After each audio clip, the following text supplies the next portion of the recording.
Hello friends, स्वागत है आप सभी का आपके अपने यूट्यूब चैनल नयन प्रताप कॉम्पिटेटिव क्लासेस में। जैसे कि हम लोग पिछली वीडियो में पढ़ रहे थे मध्यकालीन भारत, और इस मध्यकालीन भारत में हम लोग सेकंड मोस्ट इम्पॉर्टेंट चैप्टर यानी कि मुग़ल काल के बारे में पढ़ रहे थे। आप सभी जानते हैं कि मुग़ल काल को भारतीय इतिहास का दूसरा स्वर्ण काल कहा जाता है। इसके बारे में हम पिछली वीडियो में बता चुके हैं, क्योंकि उसी समय साहित्य का पूर्ण रूप से विकास हुआ था, चित्रकला का भी पूर्ण रूप से विकास हुआ था, और इसके साथ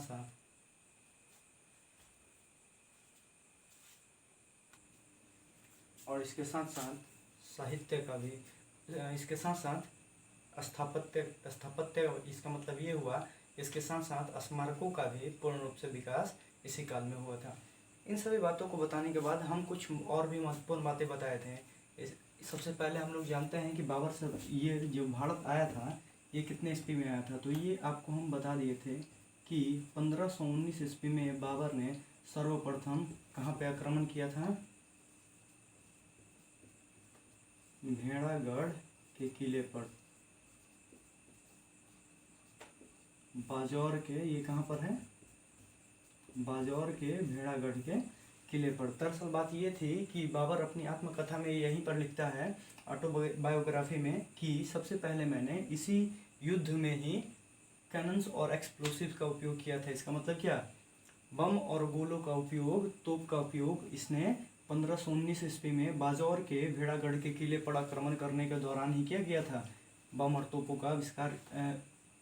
तोपों का उपयोग किया था। ठीक है। इसके बाद बाबर ने 1520 से लेकर 21 ईस्वी में इतने में ही 3 और अटैक किए थे। अटैक मतलब आक्रमण किए थे। और ये आक्रमण जो है आपको मालूम होना चाहिए, ये आक्रमण इसने सिंध और कश्मीर पे किया था। कहाँ किया था? सिंध और कश्मीर पे, कश्मीर में। ठीक है, ये बात है। अब देखिए, इसके बाद बाबर जब यहाँ पे आक्रमण किया था, कुल मिला के 4 इसके आक्रमण हो गए। तब इसी दौरान आपको मालूम होना चाहिए कि दिल्ली में कौन सा वंश चल रहा था? दिल्ली में चल रहा था लोधी वंश। कौन सा वंश चल रहा था दिल्ली सल्तनत में? लोधी वंश। और उस लोधी वंश में शासन कौन कर रहे थे? इब्राहिम लोधी। कौन कर रहे थे? इब्राहिम लोधी। और आपको बता दें कि ये इब्राहिम लोधी जो है, इनके शासन से प्रजा इनकी खुश नहीं थी। और जब प्रजा इनकी खुश नहीं थी तो यही कारण है कि वहाँ की जो प्रजा थी वो इन्हें शासक के रूप में नहीं देखना चाहती थी। इसके साथ साथ आपको बता दें, इनके जो चाचा जी थे, जिनका नाम था आलम खान लोधी। क्या नाम था? आलम खान लोधी। दिल्ली सल्तनत में लोधी वंश में क्या था? इसकी राजधानी कहाँ थी? आगरा थी। कहाँ थी? आगरा। तो यहाँ पर ध्यान दीजिएगा आप लोग कि इब्राहिम लोधी के जो चाचा थे, यहाँ पर दिल्ली सल्तनत में लोधी वंश में 2 सूबे हुआ करते थे। उन सूबों का नाम था, एक का नाम था पंजाब और दूसरे का नाम था दिल्ली। तो आपको बता दें कि पंजाब के जो सूबेदार थे उनका नाम था दौलत खान लोधी। क्या नाम था? दौलत खान लोधी। दौलत खान लोधी। ठीक है। और दूसरे जो थे दिल्ली के, वो थे कौन? दिल्ली के सूबेदार थे आलम खान लोधी। और ये आलम खान लोधी चाचा थे। किसके चाचा थे? इब्राहिम लोधी के। ये बात हम पिछली वीडियो में बता चुके हैं, इसलिए थोड़ा सा स्पीड में बता रहे हैं। ठीक है। अब देखिए क्या है। तो आलम खान लोधी ने ही निमंत्रण भेजा था बाबर के पास कि अगर आप अपार धन संपत्ति लूटना चाहते हैं तो आपको वहाँ पे नहीं आक्रमण करना चाहिए, आपको आक्रमण करना चाहिए कहाँ पे? दिल्ली सल्तनत पे, क्योंकि यहीं पर आपको अपार संपत्ति मिल सकती है। क्योंकि ये आलम खान लोधी जानता था कि बाबर जो है वो भारत में धन लूटने के उद्देश्य से आया हुआ है, और इसीलिए इसने बाबर को आमंत्रित किया कहाँ पे आक्रमण करने के लिए? दिल्ली सल्तनत पे। क्योंकि ये जानता था कि अगर बाबर आक्रमण करके धन संपत्ति लूट के अगर यहाँ से चला जाता है तो दिल्ली सल्तनत पर किसका राज्य होगा? हमारा। और यही कारण है कि इसने निमंत्रण भेजा था। और आपको बता दें यहाँ पर कि इसी के समकालीन यहाँ पर मेवाड़ के एक शासक थे जिनका नाम था राणा संगा। क्या नाम था? राणा संगा। और इनका वास्तविक नाम था संग्राम सिंह। ये बात हम बता दिए हैं। ठीक है। तो ये जो राणा संगा थे, राणा संगा भी इब्राहिम लोदी को 1517 ईस्वी में, कितने ईस्वी में, 1517 ईस्वी में घटोली के युद्ध में हरा दिए थे। 1517 ईस्वी में राणा संगा ने इब्राहिम लोदी को 1517 ईस्वी में घटोली के युद्ध में, क्या नाम है, घटोली का युद्ध, इस युद्ध में क्या किया था, राणा संगा ने इब्राहिम लोदी को हराया था। तो लेकिन मारा नहीं था, ठीक है। तो यही कारण है कि राणा संगा ने भी क्या किया कि यहाँ पर बाबर को इब्राहिम लोदी को मारने के लिए क्या किया, वादा किया।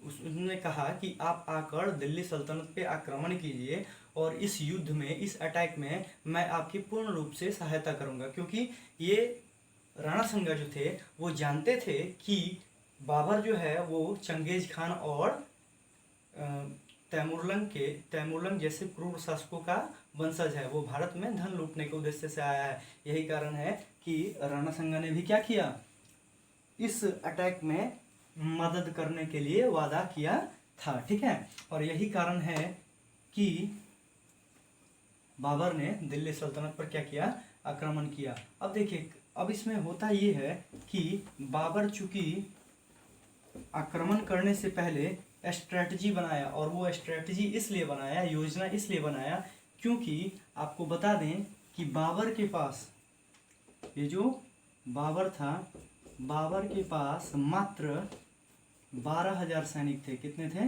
12,000 सेना था या सैनिक थे, ठीक है। लेकिन अगर हम इब्राहिम लोदी की बात करें तो इब्राहिम लोदी के पास 1 लाख सैनिक थे। कितने सैनिक थे, 1 लाख थे, इतने सैनिक थे। और यही कारण है कि बाबर जो है युद्ध से पहले स्ट्रेटजी बनाया, क्योंकि बाबर जानता था कि इसके पास सेना ज़्यादा है और मैं इससे युद्ध में नहीं जीत सकता हूँ। यही कारण है कि बाबर ने कहाँ गया, पानीपत। कहाँ गया, पानीपत। और पानीपत जो है आपको मालूम है किस नदी के किनार पर है, यमुना नदी के किनार पर है। और आपको बता दें कि 21 अप्रैल 1526 ईस्वी में बाबर ने एक ऐतिहासिक युद्ध लड़ा जिसका नाम था पानीपत का प्रथम युद्ध, जो 2 आदमी के बीच हुआ था। किसके किसके बीच, बाबर और इब्राहिम लोदी के बीच, ठीक है। इसमें हुआ ये था कि ये जो युद्ध होने वाला था वो 21 अप्रैल को सुबह में होने वाली थी, लेकिन बाबर जानता था कि इसके सैनिक ज़्यादा हैं, इसलिए इसने क्या किया, यमुना नदी के किनार पर ऐसे एक साइड में था यमुना नदी और दूसरी तरफ क्या किया था, खाई खुदवा दिया था। और अपनी सेना को जाने के लिए ये कुछ इस टाइप का रास्ता बनाया था, ठीक है, जो आगे की तरफ चौड़ा सा था और अंदर की तरफ क्या था, संकरा था, यानी कि पतला था। और यही कारण है कि इस प्रकार जो युद्ध करने की जो नीति है, इस नीति को इतिहासकारों के अनुसार तुलगमा, क्या नाम है, तुलगमा युद्ध नीति कहा जाता था। तुलगमा युद्ध नीति कहा जाता था। और आपको बता दें यहाँ पर तुलगमा युद्ध नीति के बाद यहाँ पर इसने आगे की तरफ 2-2 गाड़ियों को रखवाया था और इन 2-2 गाड़ियों के बीच में एक तोपे सजवा रखा था। और जब एक तोपे सजवा रहा था तो इस प्रकार जो तोप सजाने की कला थी, इसे क्या कहते हैं, उस्मानी विधि। क्या कहते हैं, उस्मानी विधि। और ये जो उस्मानी विधि है इसी को रूमी विधि भी कहते हैं। क्या कहते हैं, रूमी विधि भी कहते हैं। तो इसी प्रकार स्ट्रेटजी बनाने के दौरान के कारण ही क्या हुआ, बाबर इस युद्ध को जीत पाया। क्योंकि जो रात को इसने हमला किया, रात को अटैक किया, युद्ध सुबह में होने वाला था 21 अप्रैल को, लेकिन आधी रात को ही इसने अटैक चालू कर दिया बम और गोलों से। चूँकि बम और गोलों का आवाज़ जो है इब्राहिम लोदी की सेना ने प्रथम बार सुना था। जब उनके आदमियों ने ये आवाज़ प्रथम बार सुना था तो इब्राहिम लोदी के जितने भी हाथी थे उन हाथियों ने क्या किया, अपने ही सेना को कोलाहल के दौरान रौंद डाला। और जैसे ही रौंद डाला तो क्या हुआ, इब्राहिम लोदी की सेना कमज़ोर हो गई और बाबर की सेना ने तख्ता पलट दिया। और तख्ता पलट दिया मतलब क्या, इब्राहिम लोदी जो है, जिसके पास 1 लाख सैनिक थे, इसके बावजूद भी बाबर ने 12,000 सेना को लेकर ही इस युद्ध को जीत गया। इन सभी बातों को बताने के बाद हम आपको बताते हैं, और जैसे ही बाबर यहाँ पर जीतता है तो 1526 ईस्वी में क्या करता है, मुगल वंश की स्थापना करता है। ठीक है, और बाबर ने क्या किया, मुगल वंश की स्थापना की। और आपको बता दें यहाँ पर बाबर ने इसी जीत के उपलक्ष्य में, यानी कि इसी खुशी में, उसने पानीपत में अपनी बेगम मुशम्मद काबुली बेग, उनकी जो बेगम थी मुशम्मद काबुली बेग, इसी के नाम पर इसने पानीपत में क्या किया, काबुली बाग का निर्माण करवाया। और इसके बाद काबुली मस्जिद का भी निर्माण करवाया। इसका निर्माण करवाया, काबुली मस्जिद का। तो ये आपसे सवाल कर सकता है कि काबुली बाग और काबुली मस्जिद का निर्माण किसने करवाया था, तो बाबर ने। किस जीत के दौरान, किस युद्ध के दौरान, तो पानीपत की प्रथम लड़ाई जब हो गई थी तो उस लड़ाई में जीत के दौरान अपनी बेगम मुशम्मद काबुली बेग के क्या किया, उसी के नाम पर उसने काबुली बाग और काबुली मस्जिद का निर्माण करवाया। और ये आपको सवाल ऐसे ही देता है, और क्वेश्चन पूछता है कि बागवानी का शौक रखने वाला कौन सा मुगल बादशाह है। तो बागवानी का शौक रखने वाला मुगल बादशाह का नाम क्या है, बाबर। क्या नाम है, बाबर। ठीक है, अब आपको बताते हैं यहाँ पर, जैसे ही बाबर ये युद्ध जीतता है तो इस जीत की खुशी में इसने क्या किया, अपने बेटे हुमायूं से कहा कि जो दिल्ली सल्तनत की राजधानी थी आगरा, आप आगरा जाइए और आगरा में क्या कीजिए, आगरा में जाकर हमला कीजिए और वहाँ से सारी धन संपत्तियाँ आप क्या कीजिए, लूट लीजिए। और यही कारण है कि यहाँ से बाबर का जो बेटा होता है हुमायूं, वो कहाँ आक्रमण करता है, आगरा पर। कहाँ आक्रमण करता है, आगरा। और आपको बता दें कि हुमायूं ने आगरा में आक्रमण किया और यहाँ पर इस जीत के उपलक्ष्य में इसने चांदी के सिक्के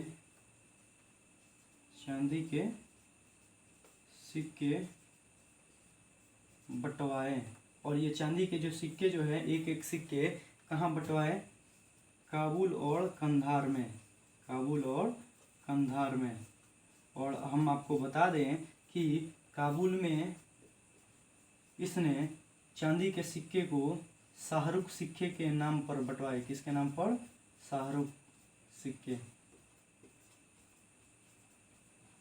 और कंधार में इसने बाबरी सिक्के के नाम पर चांदी के सिक्के बंटवाए। ठीक है, और आपको बता दें कि जब इसने काबुल और कंधार की जनता को जब इसने एक एक सिक्के दान में दिया तो वहाँ की जनता इससे प्रसन्न होकर इसे कलंदर की उपाधि दी। किसकी उपाधि दी, कलंदर की उपाधि दी।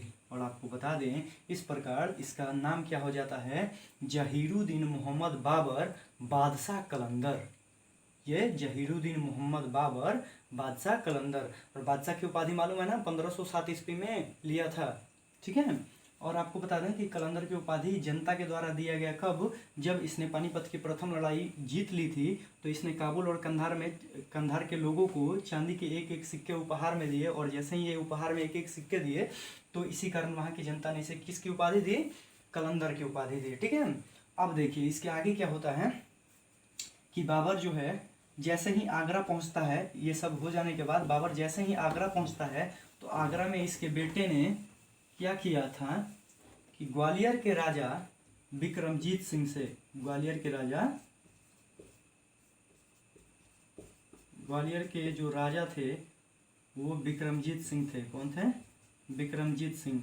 इनके पास कोहिनूर डायमंड था। क्या था, कोहिनूर हीरा था। और इन्हीं से ग्वालियर के राजा विक्रमजीत सिंह से हुमायूं ने कोहिनूर हीरा को छीनकर अपने पिताजी यानी कि बाबर को गिफ्ट में दिया था। ठीक है, उपहार में दिया था। और उसी हीरे को बाबरी हीरा कहा जाता है। इस बात को ध्यान रखिएगा। आगरा जब बाबर गया था तो क्या हुआ था, हुमायूं ने ग्वालियर के राजा विक्रमजीत सिंह से कोहिनूर हीरा जो है छीन कर अपने पिताजी को गिफ्ट में दिया था। और वो जो उपहार में वो हीरा दिया था, उसी हीरा को क्या कहा जाता है, बाबरी हीरा कहा जाता है। ठीक है। अब इसके बाद आपको बता दें कि जैसे ही बाबर यहाँ पर उस हीरे को ग्रहण करता है या लेता है, इसके बाद उसे अब क्या होता है, पानीपत की प्रथम युद्ध में वादा किए हुए राणा संगा की बात को याद करता है। क्योंकि चूंकि वो क्या था, आया ही किस लिए था, भारत में जब इसने मुगल वंश की स्थापना कर दी थी तो वो अब इस वंश का प्रचार प्रसार पूरे इंडिया में करना चाहता था। और यही कारण था कि बाबर को इस युद्ध में जीतने के बाद ही याद ही किसकी आई, राणा संगा की। और राणा संगा की जब याद आई तो 1526 से एक साल बाद, यानी कि एक साल बाद ही क्या हुआ, 1527 ईस्वी में इसने आगरा से 40 किलोमीटर दूर एक जगह है खानवा, और उसी खानवा में क्या हुआ, 1527 ईस्वी में खानवा का युद्ध किया। किसका युद्ध किया, खानवा का युद्ध, जो दो व्यक्तियों के बीच लड़ा गया, बाबर और राणा संगा के बीच। किसके किसके बीच, राणा संगा के बीच। चूंकि ये युद्ध जो है, इस युद्ध में भी बाबर ने रणनीतियां बनाया था, रणनीति बनाई थी। क्यों, क्योंकि बाबर के पास जो सेना थी वो कम थी और राणा संगा के पास भी सेना मजबूत थी। और इसके साथ साथ हम आपको बता दें कि बाबर जो है, बाबर के पास राणा संगा की सेना का 1/3 सेना ही किसके पास था, बाबर के पास था, बाबर के पास था। यानी कि अगर राणा संगा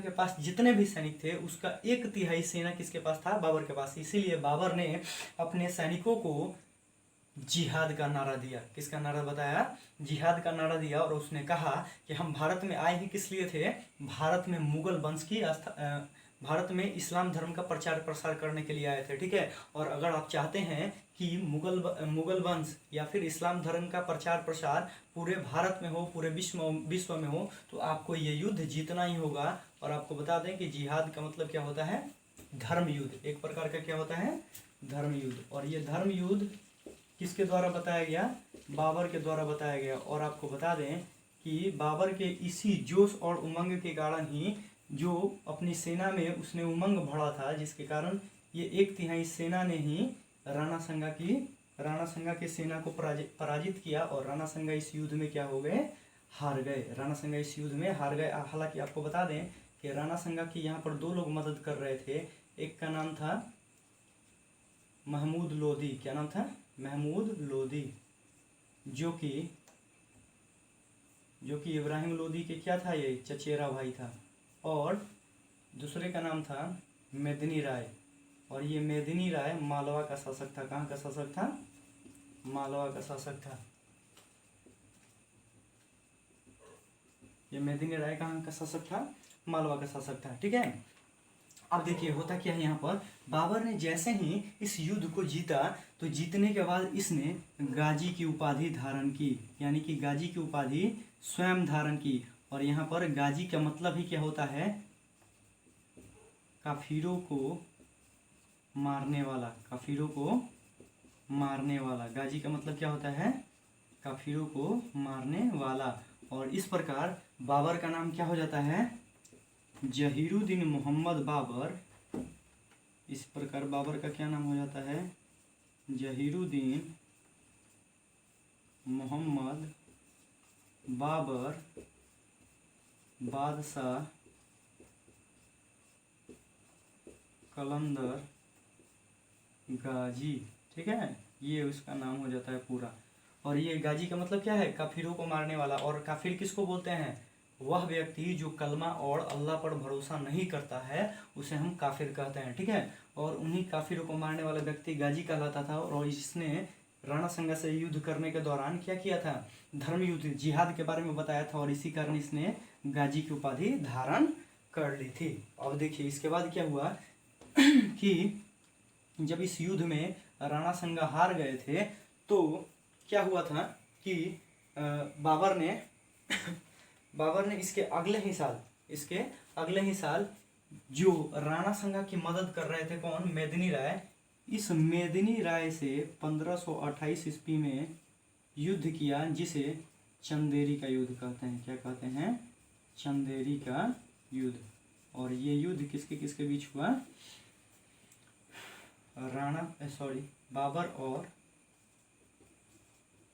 बाबर और मेदिनी राय के बीच। और ये मेदिनी राय कहाँ का शासक था? मालवा का। ठीक है। अब हम आपको बता दें कि इस युद्ध में बाबर जीत गया था और मेदिनी राय हार गए थे। चूंकि मेदिनी राय जो है इस युद्ध में हारे ही नहीं थे, बल्कि बाबर ने इनकी सेनाओं का सिर कटवा के सिर की मीनारें बनवाई थी। और इसने बाबर ने अपनी सेना से बोला था कि आप सब जाइए और मेदिनी राय के दरबार में जितनी भी स्त्रियां हैं उन सभी को आप क्या कीजिए? कैद करके लाइए। लेकिन क्या हुआ कि जैसे ही इसकी सेना जो है मेदिनी राय के दरबार में पहुंचती है तो वहां पर उनकी सारी औरतें जो हैं जौहर का पालन करती हैं और खुद को समर्पित कर देती हैं। ठीक है। और यहीं पर बाबर ने सर्वप्रथम क्या देखा था? जौहर प्रथा देखा था, या फिर जौहर देखा था। अब हम आपको बता दें यहाँ पर इस युद्ध में बाबर तो हार गया था और इसी युद्ध के दौरान जब बाबर इस युद्ध में जब जीत गया तो इस जीत के उपलक्ष्य में बाबर ने क्या किया? जश्न मनाना शुरू किया। अब जब जश्न मनाना शुरू किया तो आपको एक बात बता दें कि इस युद्ध के दौरान बाबर ने क्या किया? जश्न मनाना शुरू किया। इसी युद्ध में, चंदेरी के युद्ध में, बाबर का एक व्यक्ति साथ दे रहा था, एक लड़का साथ दे रहा था जिसका नाम था फरीद खान। जिसका नाम क्या था? फरीद खान। और ये फरीद खान ने चंदेरी के युद्ध में बाबर की सेना की तरफ से लड़ रहा था। लेकिन अब जब ये युद्ध जीत गए थे, चंदेरी का युद्ध, ये इसकी सेना, बाबर की सेना, तब बाबर ने जश्न मना रहा था। और जब जश्न मना रहा था तो इसने देखा कि इसके सारे जो सैनिक थे वो गोश्त को, यानी कि मांस को क्या कर रहे थे? हाथों से खा रहे थे। लेकिन उसी में ये एक लड़का था जो अपनी तलवार से चुभोकर गोश्त को क्या कर रहा था? खा रहा था। और आपको बता दें कि इस प्रकार जब वो गोश्त को खा रहा था तो बाबर ने उसे देखा और उसे देखते ही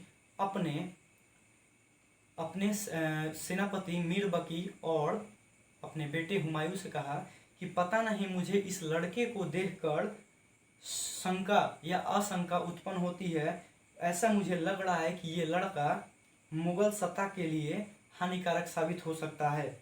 ठीक है। और इसके माथे पर जो तेज है वो तेज ऐसा दिखाई पड़ता है या प्रतीत होता है कि ये हमारी मुगल वंश को क्या कर सकता है? ध्वस्त कर सकता है। चूंकि जब ये बात बाबर कर रहा था तब वो फरीद खान इस बात को सुन रहा था। और हम आपको बता दें कि फरीद खान जब इस बात को सुन लिया तो फरीद खान यहाँ से शक के कारण बाबर की सेना को छोड़ देता है। और छोड़कर आपको बता दें कि ये जाते वक्त एक कसम खाता है कि मैं, अगर भगवान ने मुझे साथ दिया तो मैं मुगलों को भारत से खदेड़ दूंगा या भगा दूंगा। ठीक है। और यही लड़का जो है, चूंकि ये युद्ध कितने में हुआ था?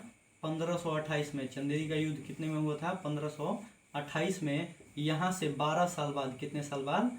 12 साल बाद प्लस 12 ईयर्स, यानी कि 12 ईयर्स जब ऐड कीजिएगा तो कितना आएगा? 1540 ईस्वी। और 1540 ईस्वी में कन्नौज या बिलीग्राम के युद्ध में आपको बता दें ये ही लड़का जो फरीद खान था वो शेरशाह सूरी के नाम से क्या करेगा? हुमायूं पर अटैक करेगा। वो आपको याद होना चाहिए। क्योंकि यहाँ पर अब हम लोग पढ़ते हैं ये बाबर की सेना को त्याग के फरीद खान चला गया था। और आपको बता दें कि 1529 ईस्वी में ये महमूद लोदी की सेना से कौन? फरीद खान जाकर मिल चुका था। कौन मिल चुका था? फरीद खान। और जब ये फरीद खान से मिल चुका था कौन? महमूद लोदी। तो यही कारण है कि 1529 ईस्वी में घाघरा का युद्ध हुआ। कौन सा युद्ध हुआ? घाघरा का युद्ध हुआ। और ये घाघरा का युद्ध दो व्यक्तियों के बीच हुआ, अफगानों और बाबर के बीच। और आपको बता दें कि इसमें अफगान हार गए थे और बाबर जीत गया था। चूंकि इस युद्ध में बाबर जीत तो गया था लेकिन इसी जीत में बाबर जो है बुरी तरह से घायल हो गया था। और यही कारण है कि इसके अगले ही साल 1530 ईस्वी में बाबर की मृत्यु हो जाती है। लेकिन इतिहासकार ये भी कहते हैं कि ऐसा नहीं हुआ था। बाबर की मृत्यु उनकी माता के द्वारा ही खाना में जहर दे देने के कारण हो गई थी, ठीक है।